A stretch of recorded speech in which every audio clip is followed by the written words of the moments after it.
कृष्णो रक्षतु नो जगत्त्रयगुरुः कृष्णं नमस्याम्यहं कृष्णे नामरशत्रवो विनिहताः कृष्णाय तस्मै नमः।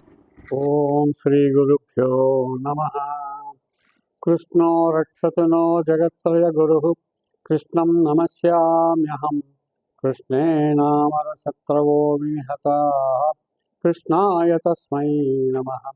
कृष्णादेव समुत्थितं जगदिदं कृष्णस्य दासोऽस्म्यहं कृष्णे तिष्ठति विश्वमेतदखिलं हे कृष्ण संरक्ष माम्। वसुदेवसुतं देवं कंसचाणूरमर्दनं देवकी परमानन्दं कृष्णं वन्दे जगद्गुरुं। శ్రీకృష్ణ పరమాత్మనే నమః. ప్రియ భగవద్బంధువులారా, మనము షోడశోధ్యాయము దైవ అసుర సంపత్ విభాగ యోగము. ఈ షోడశోధ్యాయములో దైవీ సంపద, ఆసురీ సంపద, ఈ రెండిటి యొక్క వాటికి ఉన్నటువంటి బలాన్ని, తత్వాన్ని విశదీకరిస్తూ శ్రీకృష్ణ పరమాత్మ ఈ గుణాలలో ఏ గుణములు మనకు జీవితమునకు అత్యున్నత స్థాయికి ఉపకరిస్తాయి, ఏ గుణములు జీవితాన్ని అర్థరహితం చేస్తాయి. దైవీ సంపద అర్థసహితం చేస్తే, సార్థకత్వం చేస్తే, ఆసురీ సంపద అర్థరహితము, వ్యర్థము చేస్తుంది జీవితాన్ని అని విస్పష్టంగా చెప్పారు. చెబుతూ ఇంకొక మాట అన్నారు. ఒక మహాభవనం ఉంది. ఆ భవనానికి 3 ద్వారాలు ఉన్నాయి. ఆ 3 ద్వారాల్లో ఒక ద్వారం పేరు కామము, మరొక ద్వారం పేరు క్రోధము, మరొకటి లోభము. కామ క్రోధ లోభాలు లోపలికి entrance doors to the building. ఆ బిల్డింగ్ పేరేంటి? నరకం. కాబట్టి పొరపాటున కూడా ఆ ద్వార ప్రవేశము చెయ్యకండి అని చెప్పారు.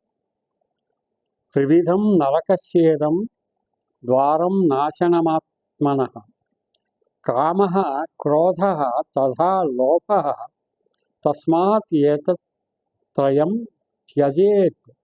విడిచిపెట్టండి, త్యజేత్, ఎట్టి పరిస్థితుల్లో అనుసరించకండి కామక్రోధ లోభాన్ని. మరి ఎటువంటి గుణాలు ఉండాలి మనకి? దైవీ సంపద, అభయం, సత్వ సంశుద్ధి, జ్ఞానయోగ వ్యవస్థితి, దానం, దమశ్చ, యజ్ఞశ్చ, స్వాధ్యాయ, తప ఆర్జవం, అహింస, సత్యమక్రోధ. అహింస, సత్యం, అక్రోధ, క్రోధం లేకుండా ఉంటాం.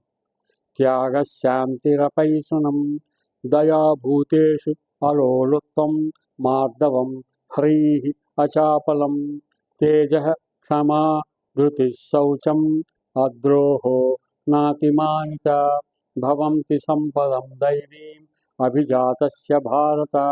దైవీ సంపద చెప్పారు. వాటిని 27 గుణాలు,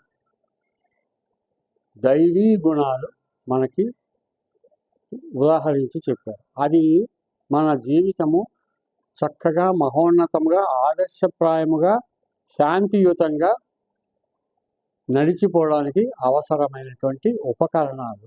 జీవితంలో 24 hours వీ నీడ్ దెమ్. వాటి అవసరము మనకు చాలా ఉంది. అయితే కొన్ని గుణాలను తొలగించుకోవాలి. ఆసురీ గుణాలు 16వ అధ్యాయంలో చెప్పారు. ఇందాక మనం అనుకున్నటువంటి దైవీ గుణాలు. ఈ ఆసురీ గుణాలు ఏంటి? దంభో దర్పోభిమానశ్చ, క్రోధ పారుష్యమేవ చ, అజ్ఞానం చాభిజాతస్య పార్థ సంపదం ఆసురీ. ఆసురీ గుణాలు ఏంటి అంటే దంభము, దర్పము, దురభిమానము, క్రోధము, పరుషవచనము, అజ్ఞానం. వీటన్నిటినీ మనము తొలగించుకుంటే మనకి తెలియకుండానే దైవీ సంపద మనకి ఉపకరిస్తుంది, వస్తుంది. దైవీ సంపదని ఆహ్వానించి మనం గనక కార్యాచరణలో ఉంచినట్లయితే ఆసురీ సంపద వెడలిపోతుంది. కాబట్టి దైవీ సంపదని ఆశ్రయిద్దాం, ధర్మాన్ని ఆశ్రయిద్దాం, ధర్మాన్ని ఆచరిద్దాం. భగవద్గీత యొక్క సారాంశము ఒకే వాక్యంలో చెప్పాలి అంటే ధర్మాన్ని ఆశ్రయిద్దాం, ఆచరిద్దాం, ఆశ్రయించి ఆచరిద్దాం. ఇది భగవద్గీత యొక్క సారాంశము. ఎంత చక్కగా మనకు చెప్పారో. ఇప్పుడు 17వ సప్తదశ అధ్యాయములో శ్రద్ధాత్రయ విభాగ యోగము. శ్రద్ధ ఏ విధంగా మనము పాటించవలెను, కలిగి ఉండవలెను, అది ఎన్ని రకములు? త్రయము, 3 రకాలైనటువంటి శ్రద్ధలు ఉన్నాయి. వీటిని మనం తెలుసుకోవాలి అనేది ఇందులో విపులీకరిస్తున్నారు. అర్జున ఉవాచ. అర్జునుడు మొత్తం అంతా కూడా అర్థం చేసుకున్న తర్వాత అడుగుతున్నాడు ఏమని? ఏ శాస్త్ర విధిముత్సృజ్య యజంతే శ్రద్ధయాన్వితాః తేషాం నిష్ఠాతు కా కృష్ణ సత్వం ఆహో రజస్తమః. ఈ సత్వరజస్తమో గుణాలని మనము లేకుండా తొలగించుకోవాలి అంటే శాస్త్రము పరిపూర్ణముగా చదివినటువంటి జ్ఞానవంతులు ప్రపంచంలో ఎక్కువ మంది ఉండరు. శాస్త్రవిధి తెలియదు చాలామందికి. అలాంటప్పుడు శ్రద్ధగా ఆచరించి ఈ సత్వరజస్తమో గుణాలకు అతీతంగా ఉండాలి అంటే ఏం చేస్తే బాగుంటుంది భగవాన్? ఓ కృష్ణ, ఓ సఖ చెప్పు అని చెప్పి పరమాత్మని అడిగి తెలుసుకుందామని ప్రశ్నించాడు. దానికి పరమాత్మ చెప్తున్నారు. అంటే ఇక్కడ ఒక విషయం ఏంటంటే అర్జునుడు ఆ ప్రశ్న అడగడం తన గురించి మాత్రమే కాదు, మనలాంటి సామాన్య వ్యక్తులందరికీ ఇదే సందేహం వస్తుంది. మనమేం మహాపండితులం కాదు, విద్వాంసులం కాదు, జ్ఞానులం కూడా అవచ్చు కాకపోవచ్చు. కానీ మనం కూడా మరి ఈ విధంగా వీటిని తొలగించుకుని సత్వరజస్తమో గుణాలకి అతీతంగా ఉండాలి అంటే పద్ధతి, ఏ పద్ధతి పాటించాలి, ఎలా ఉండాలి, మన నడక, జీవన గమనం ఎలా ఉండాలి అనేది మనకి వస్తుంది. కాబట్టి మనకి సమాధానం కోసం అర్జునుడు ఈ ప్రశ్న అడిగాడు. మరి అర్జునుడికి చెప్తున్నట్టుగా భగవంతుడు మనందరికీ ఏం చెప్తున్నారంటే, ఏం ఉపదేశం చేస్తున్నారంటే, శ్రీ భగవానువాచ త్రివిధా భవతి శ్రద్ధా దేహినాం సా స్వభావజ సాత్వికీ రాజసీ చైవ తామసీ చేతి తాం శృణు. నేను ఇంతకుముందే నీకు చెప్పాను ఓ అర్జున, ఏది చేసినా సత్వగుణ ప్రధానముగా, రజోగుణ ప్రధానముగా, తమోగుణ ప్రధానముగా ఉంటుంది. సత్వగుణ ప్రధానముగా ఉండడమే నిజమైన పద్ధతి. కాబట్టి శ్రద్ధలో కూడా సాత్విక శ్రద్ధ, రాజసిక శ్రద్ధ, తామసిక శ్రద్ధ అని 3 ఉంటాయి నాయన, తెలుసుకో. అయితే 3 రకాల శ్రద్ధలు ఇద్దరు కూడా ఉంటాయన్నమాట అని నీకు డౌట్ వస్తుంది. అంటే శ్రద్ధగా భగవంతుని పూజించేటప్పుడు కూడా సత్వగుణ ప్రధానంగానే ఉంటుందని అనుకుంటాం, కానీ అందులో కూడా రజోగుణానికి కొన్ని అవకాశాలు ఉంటాయి. ఏమిటది? యజంతే సాత్వికా దేవాన్ యక్ష రక్షాంసి రాజసాః ప్రేతాన్ భూతగణాశ్చాన్యే యజంతే తామసా జనాః. సాత్విక గుణముతో అడుగు వేసేవాళ్ళు సత్వగుణ ప్రధానులు. అంటే ఓర్పు, సహనము ఎవరికైతే ఉందో అటువంటి సత్వగుణ ప్రధానులు దేవతలను ఓర్పుగా, సహనముగా, భక్తిగా పూజిస్తారు. కోరికలు వెంటనే కోరికల కోసం ఏదో అడ్డదారులు తొక్కుదామని అనుకోరు, భక్తితో పూజిస్తారు.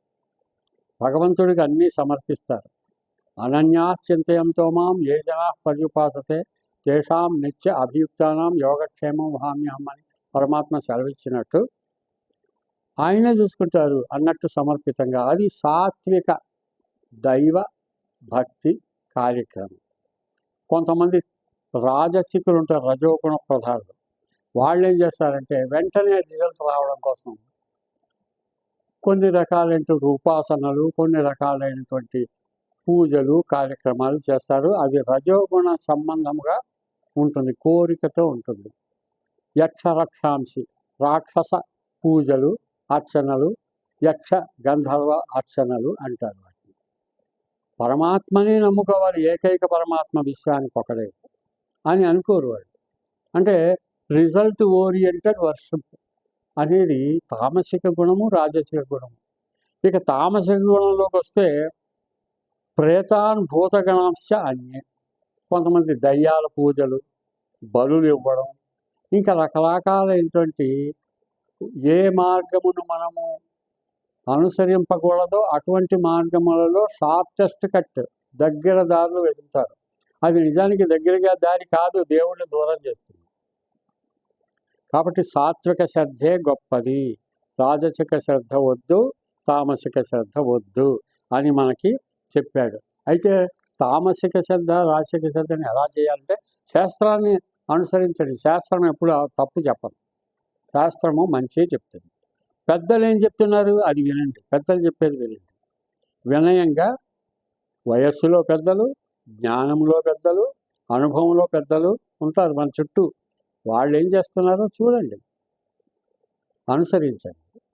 అంతేగాని ఆవేశ ప్రధానంగా భగవంతుని పూజించడం కూడా ఆవేశ ప్రధానంగా ఉంటే ఎలాగండి అనేటటువంటి విషయము శ్రీకృష్ణ పరమాత్మ అర్జునుని ద్వారా మనకు చెప్తున్నాడు. ఈ శ్రద్ధలో ఇంకొక రకం కూడా ఉన్నది. ఇది పూజ వరకే ఈ శ్రద్ధ. మనం తీసుకునే ఆహారం కూడా శ్రద్ధగా మనము ఆచరించవలసిన గొప్ప విషయం అది. ఎందుకంటే మన శరీరానికి బలం ఇస్తుంది అది. శరీర బలం ఉంటేనే మానసిక బలం ఉంటుంది. కాబట్టి ఈ శ్రద్ధలో 3 రకాలు ఉన్నాయి. ఏమిటవి? సత్వగుణ ప్రధానమైన ఆరోగ్యము కావాలి, సత్వగుణ ప్రధానమైన ఆహారం, రజోగుణ ప్రధానమైన ఆహారం, తమోగుణ ప్రధానమైన ఆహారం. ఈ 3 రకాల ఆహారం. ఇది కూడా శ్రద్ధలోకే వస్తుంది. శ్రద్ధలో మనం ఇప్పుడు అనుకున్నటువంటి దైవ కార్యక్రమాలు, పూజా కార్యక్రమాలు, శ్రద్ధలో ఆహార కార్యక్రమాలు, శ్రద్ధలో తపో కార్యక్రమాలు, శ్రద్ధలో దాన కార్యక్రమాలు, ఈ 4 రకాలు ఉంటాయి. శ్రద్ధలో పూజ అంటే యజ్ఞము, తపస్సు, ఆహారము, దానం. ఇప్పుడు యజ్ఞము మొదలైనవంటే, యజ్ఞం అంటే భగవత్ సేవనము. మనం ప్రత్యేకంగా యజ్ఞం అంటే మన కర్మయోగులుగా మనం చేసే డ్యూటీ ఈజ్ గాడ్, వీటిని మించిన భక్తి తత్పరత లేదు అని మన డ్యూటీ మనం సిన్సియర్గా చేస్తే, చిన్న ఉద్యోగమైనా పెద్ద ఉద్యోగమైనా వ్యాపారమైనా అందులో సిన్సియర్గా ఉండాలి. న్యాయమునకు దగ్గరగా, ధర్మమునకు దగ్గరగా ఉండాలి. అన్యాయానికి, దురాశకి, దుఃఖానికి అవకాశం ఉండకూడదు.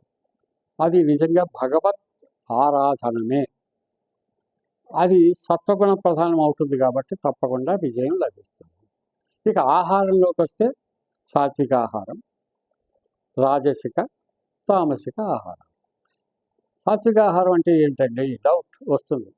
అర్జున మీరు చెప్తున్నా విను అంటే మనందరం వినాలి, తెలుసుకోవాలి. ఇది ఆచరణలో పెట్టాలి అనేది మర్చిపోకూడదు.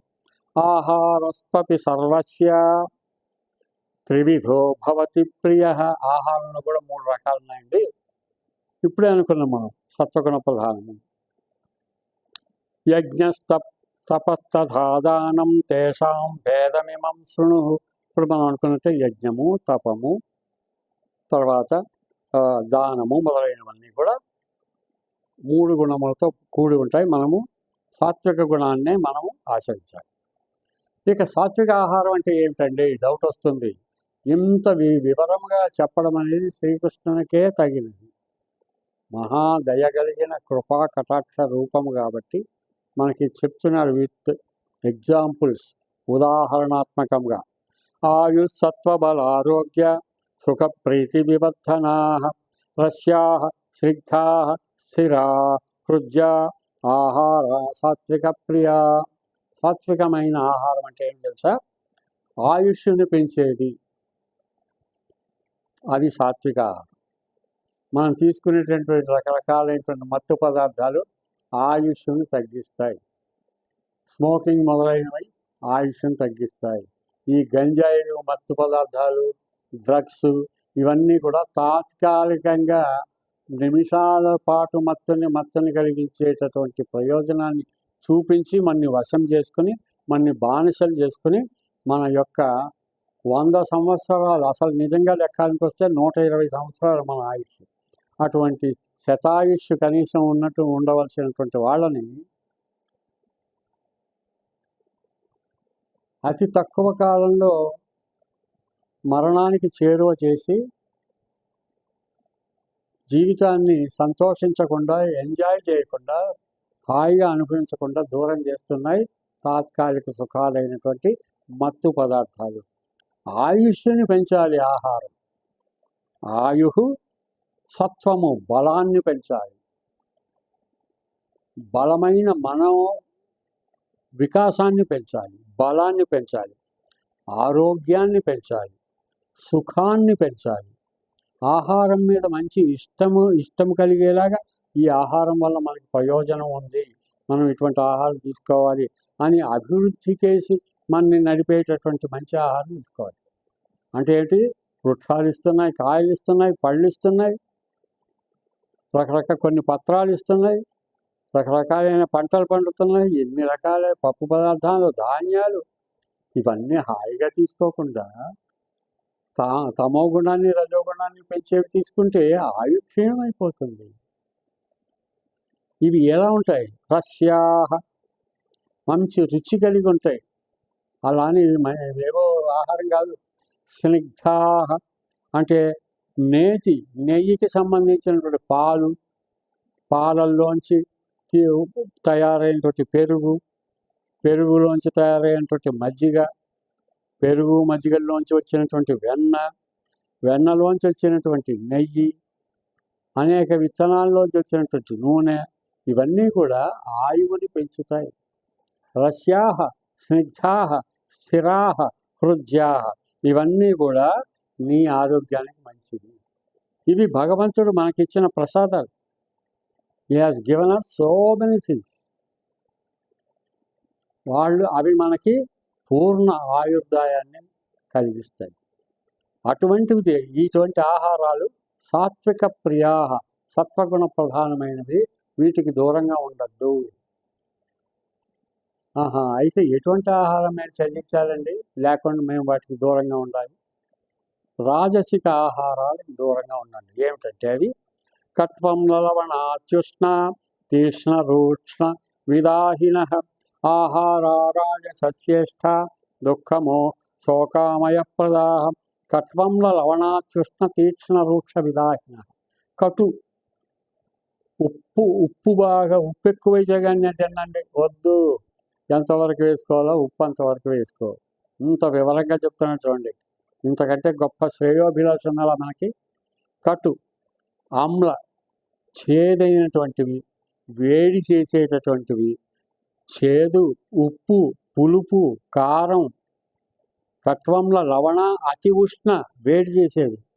తీక్ష్ణ, ఇందులో చెడు చేసేటటువంటివి, మాడిపోయినవి. విదాహిన, ఇక ఏమాత్రం నీరు లేకుండా మొత్తం అంతా మాడిపోయినటువంటివి. ఉప్పు, పులుపు, తర్వాత కారం, వేడి చేసేవి, మాడినవి, ఇటువంటివన్నీ కూడా అతి వేడి చేసేవి, దాహాన్ని పెంచేవి. అత్యుష్ణ తీక్ష్ణ రూక్ష విదాహిన, విశేషమైన దాహాన్ని పెంచుతాయి. అంటే ఆ ఆహారం తీసుకుంటే ఒకటే నీళ్లు తాగుతాం, వద్దు అటువంటివి. కట్వం లవణ అత్యుష్ణ తీక్ష్ణ రూక్ష విదాహిన ఆహారారాజసస్యేష్ట. ఇవి తీసుకుంటే ఏమవుతుందండి? దుఃఖ శోకామయ ప్రదాహ, దుఃఖాన్ని పెంచుతాయి, శోకాన్ని పెంచుతాయి. ఎలాగా? జబ్బు చేస్తుంది, ఆసుపత్రులు, బిల్లులు. మనం వెళ్ళగానే ఆసుపత్రి వాడు ఏం చేస్తాడు? మంచివాడైతే చక్కగా మందిస్తాడు. కాదు, డబ్బు చేసుకుందాం అన్నవాడు లక్షలు బిల్లు ఇస్తాడు. డబ్బు నష్టం, ఇటు ఆరోగ్య నష్టం, సమయ నష్టం, వేతనాలు చాలవు, ఆస్తులు అమ్ముకోవాల్సి వస్తుంది. అన్ని రకాలుగా కష్టమే, దుఃఖము. మధ్యలో కనుక చనిపోయినట్లయితే కుటుంబ వ్యక్తులందరికీ దుఃఖమే. దుఃఖం, శోకం ఎందుకు? ఆ భ్రమలు ఎందుకు? ఆయుస్సత్వ బలారోగ్యమైనటువంటి ఆరోగ్యం తీసుకోండి. రస్యాహ సిద్ధాహ స్థిరాహ హృద్యాహ ఆహార సాత్విక ప్రియ, అటువంటి ఆహారం తీసుకోండి. ఇటువంటి ఆహారం మాకెలా తెలుస్తుందండి? మాకు తెలియదు కదా, మాకు అంత జ్ఞానం లేదు. పెద్దలను అడగండి, శాస్త్రాన్ని అడగండి, భగవద్గీతను అడగండి. మీకు చెప్పేందుకు చాలామంది రెడీగా ఉన్నారు, వినేందుకు మనమే రెడీగా లేము. ఇక తమోగుణ ప్రధానమైన ఆహారం ఏంటండి అంటే, యాతయామం గతరసం పూతి పర్యుషితం చేయత్ ఉచ్ఛిష్టమపి చామేధ్యం భోజనం తామసప్రియం. యాతయామం అంటే పాచిపోయినది, దాని యొక్క రుచిని పోగొట్టుకుని చెడు రుచిని సంపాదించి తినద్దు అని అదే చెప్తుంది. ఆహారం అదే చెప్తుంది. అది పులిసిపోయి అది పాచిపోయి ఉంటే తినద్దు అనే ఆహారం నన్ను తినద్దని చెప్పినట్టే లెక్క. మనం అదే తింటాం.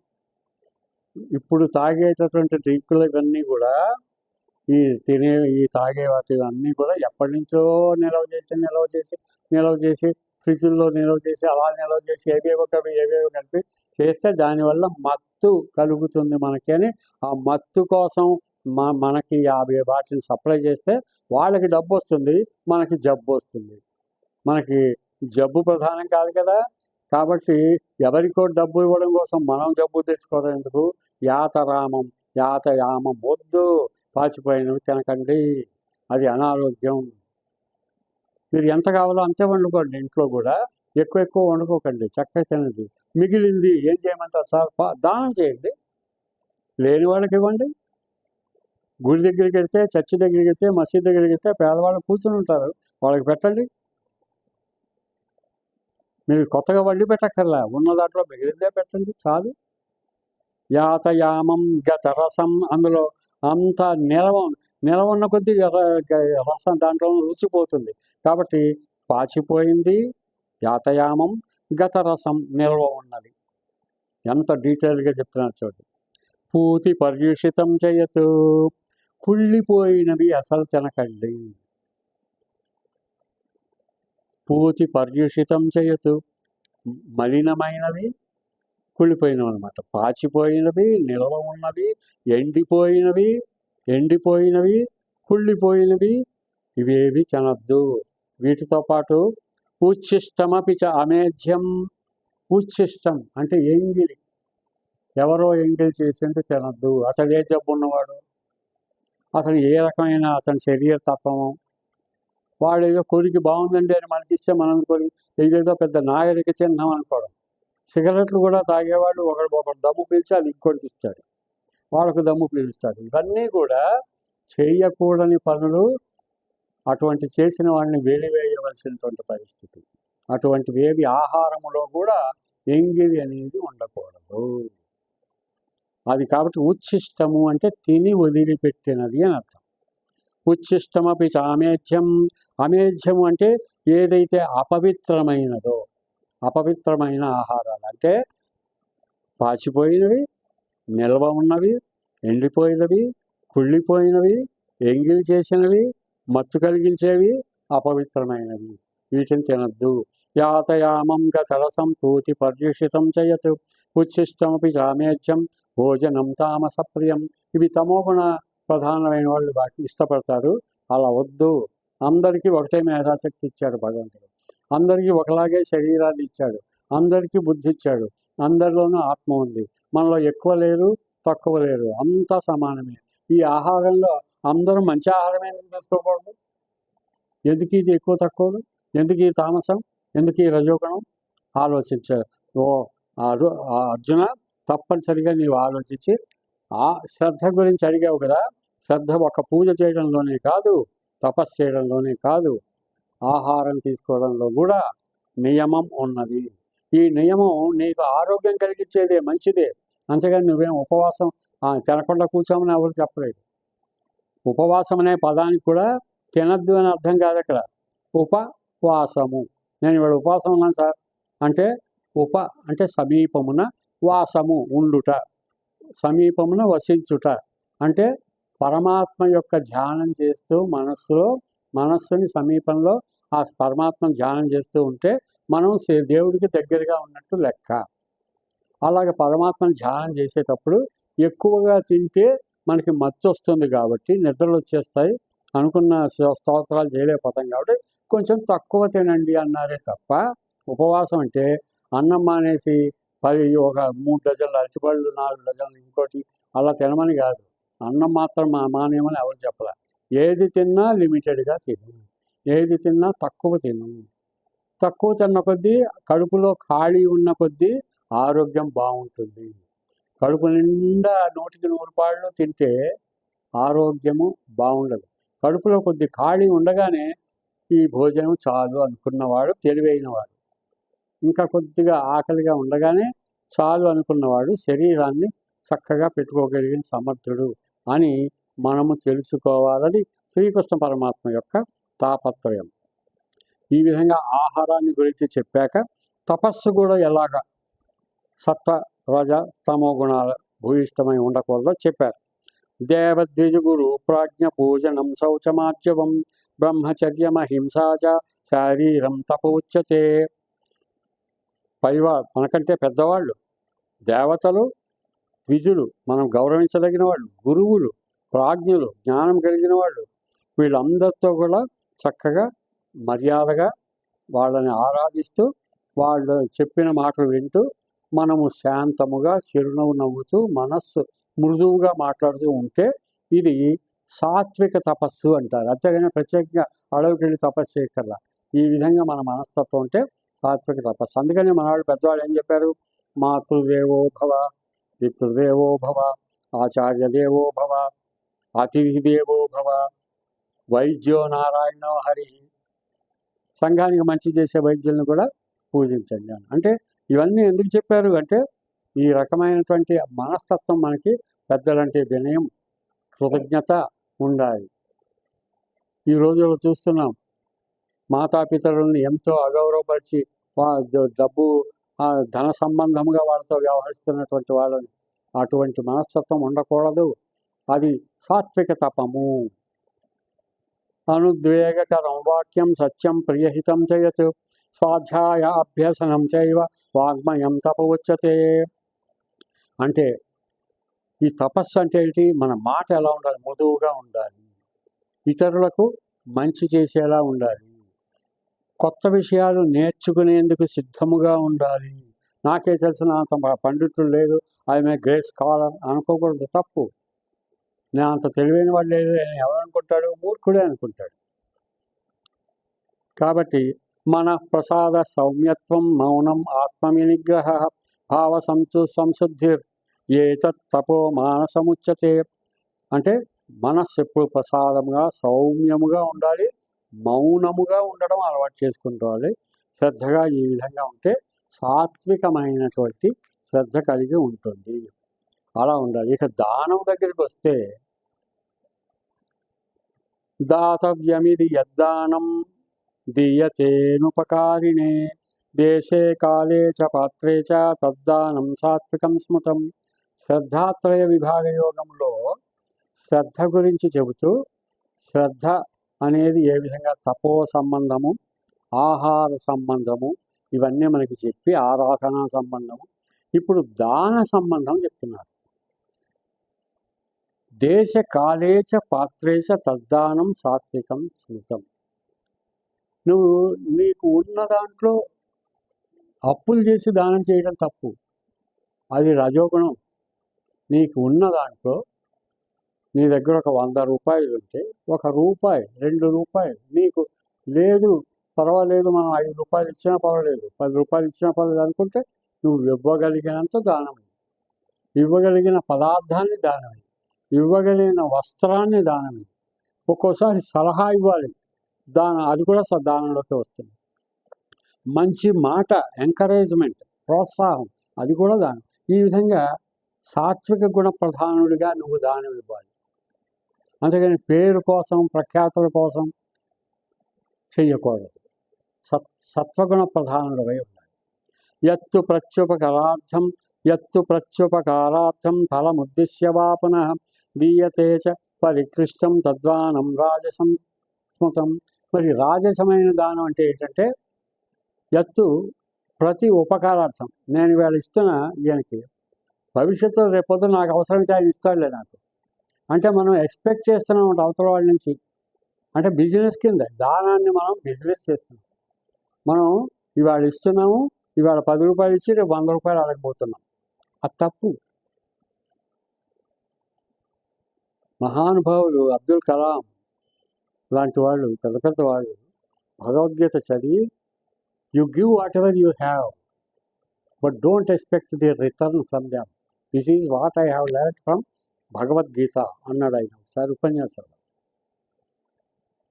అంటే ఆయన భగవద్గీతలో నువ్వు ఇవ్వదగింది ఇయ్యి, డోంట్ ఎక్స్పెక్ట్ ఫర్ రిటర్న్ అన్నాడు. అంటే నువ్వు ప్రతిఫలాన్ని ఆశించకు. నిజమైన కర్మయోగి అంటే ఆయన ఏమో అనిపించేంత చక్కగా భగవద్గీతను ఫాలో అయ్యి. దీని ఈ శ్లోకం యొక్క భావం కూడా అదే. ఫలముద్దేశ్య వాపునః, ఫలాన్ని నువ్వు ఎక్స్పెక్ట్ చేయకు, ఏమాత్రం ఆశించకు, ఫలాన్ని ఆశించకు. కర్మఫల త్యాగం చేయి, కర్మఫల త్యాగం చేయి. అంటే మనము చేసే పనికి ఫలితాన్ని ఆశించకుండా కర్మయోగిగా ఉండాలి. ఈ మాట మనం అనేకసార్లు అంటున్నాం. దీయతేత పరిక్లిష్టం దద్దానం రాజసం, ఇలాగా కాకుండా ఏదో ఒక నేను ఇచ్చా నాకేంటంట, నేను ఇచ్చాను నాకేం లాభం, ఈ పని చేశాను నాకు ఆమ్యామ్య అంటారు. ఈ రకమైనటువంటి భాష ఎలా వచ్చిందంటే ఏదో something we are expecting from others. No, you are born only to give, not to receive అనేది తెలుసుకో అంటున్నారు. ఇక తామసమైన దానం అంటే ఎలా ఉంటుంటే ఆదేశకాలే యద్దానం అపాత్రేభ్యశ్చ దీయతే అసత్కృతం అవజ్ఞాతం తత్తామసముదాహృతం. అవతల వాడికి అవసరం లేకపోయినా, పెద్ద గొప్పగా అవసరం లేని వాడికి కూడా భోజనం, వాడు ఆకలిగా లేకపోయినా, వాడికి ఆకలిగా ఉన్న వాడికి పెట్ట మానేసి, గొప్ప కోసం ఎవరికో పెట్టేసి, ఎవరికో ఇచ్చేసి, అక్కర్లేకపోయినా ఇచ్చి, మన పేపర్లో ఫోటో కోసం, టీవీలో చెప్పించుకోవడం కోసం, నలుగురి చేత దండలు వేయించుకోవడం కోసం మనం ఏదో కావాలని దానాలు చేసి, ఇవన్నీ ఉన్నాయి చూసారా, తమోగుణ ప్రధానం, చాలా తప్పు. కాబట్టి నువ్వు అడిగే శ్రద్ధ ఎన్ని రకాలు? ఇది తమోగుణ ప్రారంభమైన దానంలో కూడా 3 రకాలు: సత్వగుణ దానము, రజోగుణ ప్రధానమైన దానము, తమోగుణ ప్రధానమైన. వద్దు. ఓం తత్సదితి నిర్దేశ బ్రాహ్మణ స్థివిదస్మిత. ఓం తత్సత్, ఆ ఓంకారంలోంచి వచ్చేటువంటి ఈ జ్ఞానాన్ని అంతటినీ కూడా నీవు ఎప్పుడు స్మరిస్తూ ఈ జ్ఞానములో ఉంటూ నీవు శ్రద్ధగా ఉండు. ఒక్కసారి మళ్ళీ ముచ్చటేసుకుంటే శ్రద్ధ కలిగిన, సాత్విక శ్రద్ధ కలిగిన ఆరాధన, సాత్విక శ్రద్ధ కలిగిన తపస్సు. తపస్సు అంటే కాన్సంట్రేషన్, మెడిటేషన్. సాత్విక శ్రద్ధ కలిగినటువంటి ఆహార సేవనము, తినడం. సాత్విక శ్రద్ధ కలిగిన దానము. కాబట్టి శ్రద్ధాత్రయ అంటే సత్వ రజస్ తమో గుణంలో నిండిన శ్రద్ధలో సాత్విక శ్రద్ధయే టాప్ మోస్ట్, నీవు అనుసరించదగింది. అశ్రద్ధయాహుతం దత్తం తపస్తప్తం కృతం చేయత్ అసదిత్యుచ్యతే పార్థ నచ తత్ప్రేక్షణో ఇహ. కాబట్టి అశ్రద్ధతో నువ్వు ఉండకూడదు. శ్రద్ధ ఆపోజిట్ అశ్రద్ధ. అశ్రద్ధగా ఉండకూడదు. శ్రద్ధ కూడా ఎలా ఉండాలి? సాత్విక శ్రద్ధగా ఉండాలి. తాప సంబంధమైనది, రజో సంబంధమైనటువంటి, తమోగుణ ప్రధానమైనటువంటి శ్రద్ధలు మన జీవితానికి తాత్కాలికమైన ఆనందాన్ని ఇస్తాయే కానీ నిమిషాల పాటు, కానీ శాశ్వతమైన సంవత్సరాల పాటు ఆనందాన్ని ఇచ్చి మనం ఒక ఆదర్శవంతముగా, ఆదర్శమూర్తిగా నిలబట్టాలి అంటే, సంతృప్తికరమైన జీవితాన్ని ఇవ్వాలి అంటే శ్రద్ధని పూర్తిగా స్టడీ చేసి, తెలుసుకొని, పునర్విమర్శ చేసి సాత్వికములో స్థిరపడు అని పరమాత్మ ఈ శ్రద్ధాత్రయ విభాగ యోగము ద్వారా అర్జునుని యొక్క సందేహాలన్నింటినీ కూడా నివృత్తి చేసి, తన యొక్క ఏ మనిషి అయినా తన జీవితాన్ని ఏ విధముగా సంతృప్తికరముగా అర్థవంతముగా సార్థకముగా చేసుకోవాలో మార్గనిర్దేశం చేసిన శ్రీకృష్ణ పరమాత్మకి వందనములు సమర్పించుకుంటూ ఈ అధ్యాయాన్ని మనం పరిపూర్ణం చేసుకున్నాం. ఓం తత్సదితి శ్రీమద్భగవద్గీతాసు ఉపనిషత్సు బ్రహ్మ విద్యాయాం యోగశాస్త్రే శ్రీకృష్ణ అర్జున సంవాదే శ్రద్ధాత్రయ విభాగయోగో నామ సప్తదశోऽధ్యాయः. ఇది శ్రీకృష్ణార్పణమస్తు. శ్రీకృష్ణ పరమాత్మనే నమః.